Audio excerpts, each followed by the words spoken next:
আলেমের সাথে যারা বেয়াদবি করবে জাগাত ধরে ফেলবেন, কোনো ছাড় নাই, চরম শিক্ষা দিবেন। এই জমিনে নবী আর আসবে না, শুরুতেই বলছি কিয়ামত পর্যন্ত এই উম্মতের রাহবরি করবে উলামায়ে কেরাম। অতএব উলামায়ে কেরামের সাথে যারা বেয়াদবি করবে, আমরা আপনারা কিছু করি বা না করি, আল্লাহর পক্ষ থেকে বিচার নেমে আসবে। মরার আগে পঙ্গু হয়ে যাবে, ওর চাকার তলে মাথাটা ঢুকে যাবে, টেরই হইব না। জুলুমের বিচার মরার আগে হয়, রসুলের হাদিস, মনে রাখবেন। জুলুমের বিচার মরার আগে হবে, মনে রাখবেন আজীবন। আপনি ভাইয়ের সাথে জুলুম করতেছেন, বিচারটা মরার আগে হবে, রসুলের হাদিস। আপনি কি শিক্ষক হয়ে ছাত্রের উপরে জুলুম করতেছেন? ছাত্র কি শিক্ষকের সাথে জুলুম করো? স্ত্রীর সাথে কি স্বামী জুলুম করেন? স্বামী কি স্ত্রীর উপরে জুলুম করে? সব জালেমের বিচার মরার পরে না আগে? আল্লাহ জুলুম থেকে হেফাজত করেন। নগরখান্দার মুসলমান নাকে তেল লাগায় ঘুমায়, দেশ স্বাধীন। কি স্বাধীন? আর ঢাকার শহরে মা বোনেরা সাংবাদিক নিয়ে সম্মেলন করে বলে, আমরা এত বছর দেহ ব্যবসা করে খাইছি, আবার অধিকার ফেরত চাই। আমেরিকা নজর বড় কইরা তাকায় রইছে বাংলাদেশে কেমনে একটু পশ্চিমা ল্যাংটা নাচ শুরু করানো যায়, যুবক যুবতীদেরকে উলঙ্গ রাস্তায় নামানো যায়। আমেরিকা হাঁ করে তাকায় আছে, তুমি নাকে তেল লাগায় ঘুমাও, দেশ স্বাধীন। মুসলমান কোনদিন ঘুমাতে পারে না নিশ্চিন্তায়। মুসলমান ঘুমাইলেও কান সজাগ থাকতে হবে। কেন? ইসলামের স্বাধীন যেদিন হবে, সেদিন হবে মুসলমানের স্বাধীন। মুসলমান তো নাকে তেল লাগায় আরামে সেদিন ঘুমাবে, যেদিন প্রত্যেকটা অঞ্চলে, পাড়া মহল্লায় উলামায়ে কেরাম বুক টান করে কোরআনের কথা বলবে, কোন সুদখোর বেনামাজির অনুমতি লাগবে না। মুসলমান তো নাকে তেল লাগায় আরামে ঘুমাবে সেদিন এদেশের প্রত্যেকটা মাদ্রাসা মসজিদের কমিটির মধ্যে বেনামাজি সুদখোর থাকবে না। যেদিন শিয়ালের হাতে মুরগি দিয়া ডাক দিয়া খায় শিয়াল, 3 দিন আমানত। শিয়াল বলে দোয়াও চাই, মাফও চাই। 3 দিন কেন? 1 ঘন্টাও না, জিন্দা কেন, মরাও পাইতা না। শিয়ালের হাতে মুরগি দিলে যা হয়, ধর্মের চাবি সুদখোর আর বেনামাজির হাতে দিলে তাই হয়। কোরআন হাদিসের বয়ান চলবে, সব আলেম ওলামার কারবার। এখানে সুদখোরের নাম কেন উপরে? আলেমের উপরে বেনামাজির নাম কেন? রিজিকের মালিক কোন ব্যক্তি না, আল্লাহ। সম্মানের মালিক কোন নেতা না, আল্লাহ। শিয়ালের হাতে মুরগি দিছে কে? কারা দিছে? আমরা ইসলাম চাই। ভোটের আগের রাত্রে হুজুরগো ভোট না দিয়া টাকা খাইয়া কেবলা ঘুরায় ফেলছে।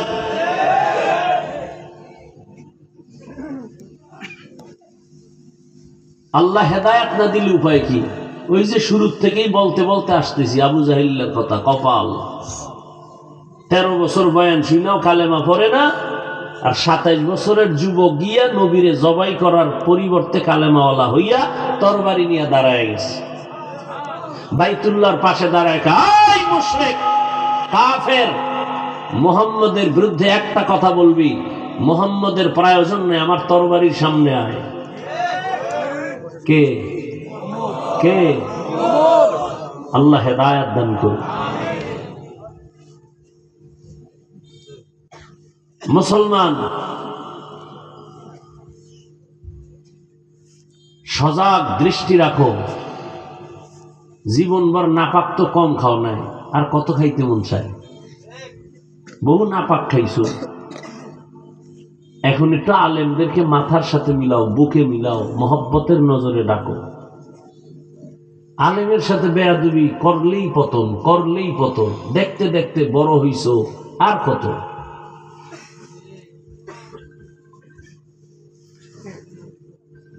তো যে কথাটা বুঝাইতে চাইতেছি যে এত বয়ানের পরেও কেন আমরা দুর্বল, একমাত্র কারণ এই বয়ানগুলো শুনি, ঢুকে না কেন ভিতরে। আসলে যার বয়ান শুনি বা যারে মানু এর প্রতি মায়া মোহব্বতই জমে না, আর জন্মবে কেমনে তারে চিনেই না। দেখেন এখানে সবাই কিন্তু মুসলমান, আমিও যে আল্লাহর গোলাম, আপনারাও নাকি আপনাদের আল্লাহ আলাদা? খুব খেয়াল করেন, আপনাদের আল্লাহ আমার আল্লাহ এক, নবী এক, কোরআন এক, কাবা এক, ধর্ম এক, কালেমা এক, নাকি আলাদা? দুনিয়াতে আসছি তাও এক, বিদায় বানা কাফনের সংখ্যা হবে 3টা তাও এক, নাকি কোটিপতির একটা কাফন বেশি, গরিব মোরা গেলে একটা কাফন কম? সবার বেলায় কাফন 3টা সংখ্যা এক, কালার কি আলাদা? হুজুরদের কালার একরকম, আপনাদের কালার আর এক রকম। কে হুজুর না, কে আলেম, কে মূর্খ, কে ধনী, কে গরিব, সবার বেলায় কাফনের সংখ্যা এক, কালারও এক, কবরের সাইজও হবে এক। কবরের মধ্যে রেখে বিদায় বেলা প্রশ্ন হবে 3টা তাও এক। আমাকে যেই প্রশ্ন করা হবে আপনাকে কি প্রশ্ন করা হবে? রবের পরিচয় দাও, ধর্মের পরিচয় দাও, রাহমাতুল লিল আলামিনের পরিচয় দাও। আমাকেও এক, আপনাকেই একই প্রশ্ন। প্রশ্নের জবাব যারা দিতে পারবে নবী বলেন তার কবর হবে রওজাতুম মির রিয়াজিল জান্নাহ, আর যারা দিতে পারবে না তাদের কবর হবে হুফরাতুম মিন হুফারিন নার। কারা পারবে জবাব দিতে? আমরা হুজুরেরা? কি গ্যারান্টি আছে? ওরে আমগো হুজুরদের যদি গ্যারান্টি থাকতো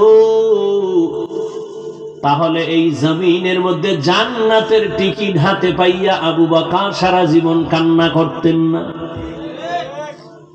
ওমরে ফারুক জান্নাতের টিকিট হাতে পাইয়া চোখের পানি, কান্নার আওয়াজ। ওসমান রাদিয়াল্লাহু তাআলা আনহুর কান্নার আওয়াজ। কবরে আমার কি উপায় হবে? সাহাবায়ে কেরাম যদি জান্নাতের টিকিট হাতে পাইয়া কান্না করেন, তাদের নামাজ কত সুন্দর, তেলাওয়াত কত সুন্দর, রোজা কত সুন্দর, তাকওয়া কত সুন্দর, সেই তুলনায় তো আমার কোনো আমলই না, আমি তো মানুষই না। নামাজ পড়ি মানুষকে দেখাবার জন্য, বয়ান করি মানুষের দেখাবার জন্য, বয়ান শুনি মানুষকে দেখাবার জন্য, টুপি পরছি মানুষের সম্মান নেয়ার জন্য। আমি যদি দাড়ি না রাখি, লম্বা জামা না পরি, টুপি না পরি, কেউ আমারে দাওয়াত দিবে না, মাওলানা বলবে না। সাহাবায়ে কেরামের দিকে যদি তাকাই, তাদের তুলনায় আমার হিসাব করলে তো গলায় রশি লাগায় সারা জীবন কান্না প্রয়োজন। কিন্তু কপালে তো খারাপ, নিজেও কাঁদি না, কেউ কান্না করলেও পছন্দ করি না। আবার অনেকে বলে এত কান্নার প্রয়োজন কি? অথচ জন্মলগ্ন থেকে কান্না দিয়েই তোরে ভাড়াইছে মাওলায়।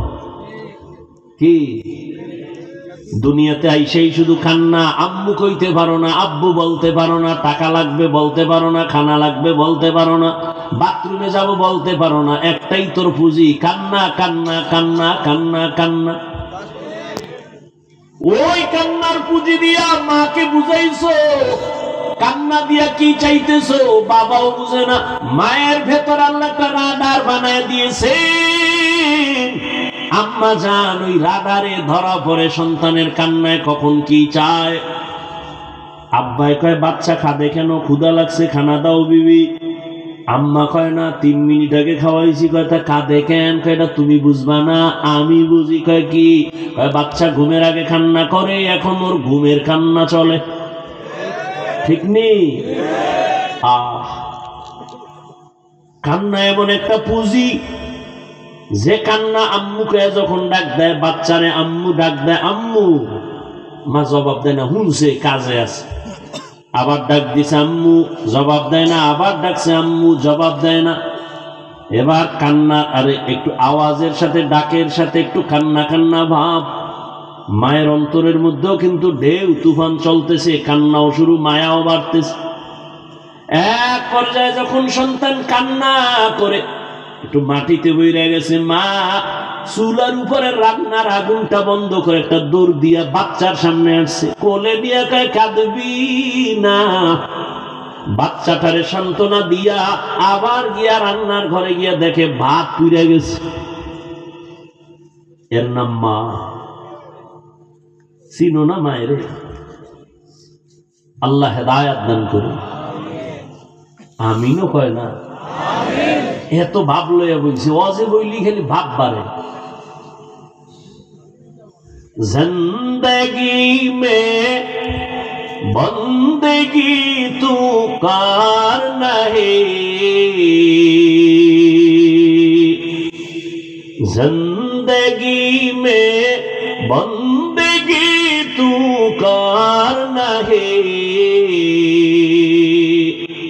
जिंदगी बे बंदगी शर्मिंदा है, जिंदगी बे बंदगी शर्मिंदा है। यहाँ हम सब मुसाफिर दिल ना लगा, अहले दिल की नजर से रूह करता जा, यहाँ हम सब मुसाफिर दिल ना लगा, अहले दिल की नजर से रूह करता जा। शाह दौलत सब फकीर गर नेक नहीं, शाह दौलत सब फकीर गर नेक नहीं, जिंदगी में बंदगी तू कार नहीं, जिंदगी में बंदगी तू कार नहीं, जिंदगी बे बंदगी शर्मिंदा है, जिंदगी बे बंदगी शर्मिंदा है, जिंदगी में बंदगी कुन बंदगी, बंदगी बे जिंदगी शर्मिंदगी। ও যুবক বাবারা, তোমার আল্লাহ আমার আল্লাহ এক, নবী এক, কোরআন এক, কাবা এক, ধর্ম এক, কালেমা এক, দুনিয়াতে আসছি সিস্টেম এক, বিদায় বেলা কাফনের সংখ্যা এক, কালারও এক, কবরের সাইজও এক, প্রশ্ন হবে তাও। কিন্তু দুঃখ, তোমারে পাও দইরা বুঝানোর পরেও বলো বাবা তুমি কেন টুপি পরতে চাও না? আর আমি কেমন মুসলমান টুপি ফেলতে চাই না, আমি টুপি ফেলতে গেলে লজ্জা পাই। আর তুমি কেমন মুসলমান যে টুপি দিতে গেলে লজ্জা পাও? আমি দাড়ি কাটতে গেলে লজ্জা পাই, আর তুমি দাড়ি রাখতে গেলে লজ্জা পাও। আমি মসজিদে না ঢুকলে লজ্জা পাই, তুমি মসজিদে ঢুকতে গেলে লজ্জা পাও। আমি পর্দা না করলে লজ্জা পাই, আর তুমি পর্দা করতে গেলে লজ্জা পাও। একটু ভাবিও, আল্লাহ কুত্তা শুয়ারের জ্ঞান দেয় না ভালো মন্দ যাচাই করার জন্য, আল্লাহ মানুষের জ্ঞান দান করেছেন। একটু ভাবো, আসলে কি মানুষ হইতে পারছনি? দাবি তো করো তুমি খান বংশের ছেলে, তুমি তো মানুষই না। তোমারে আল্লাহ কি কইছে ওটি শুনে কেমন? আল্লাহ কইছে তুই কুত্তার থেকে খারাপ, তুই শুয়ারের থেকে খারাপ, তুই সারফাওয়ালা জানোয়ার থেকে খারাপ।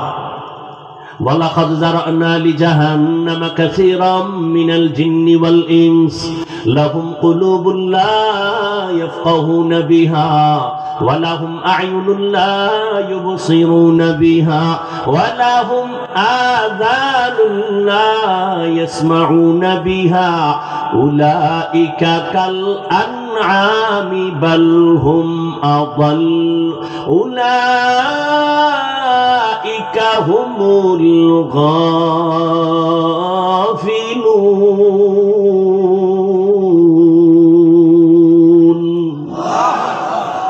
गर्भ सूरत आदमी इंसाबुदे अहमदो बू जहलो हमेक साबुदे आदमीरा आदमीयत लाज़िमास औदेरा गर्बू नबशद ही जमास आदमीयत लहमु शहमो पशते नीस आदमीयत जुजरे जाए दोस्ते नीस।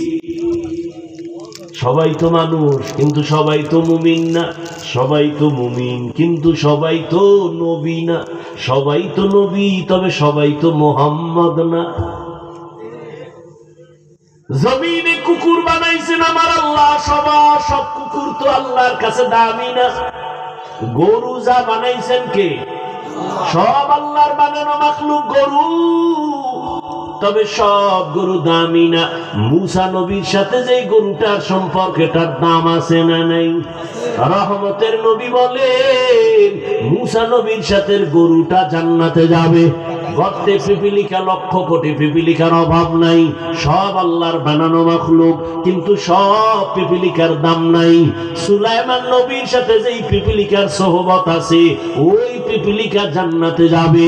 জমিনে উট আর উটনির অভাব নাই, সব আমার আল্লাহ বানাইছেন কিন্তু সব উটের দাম নাই।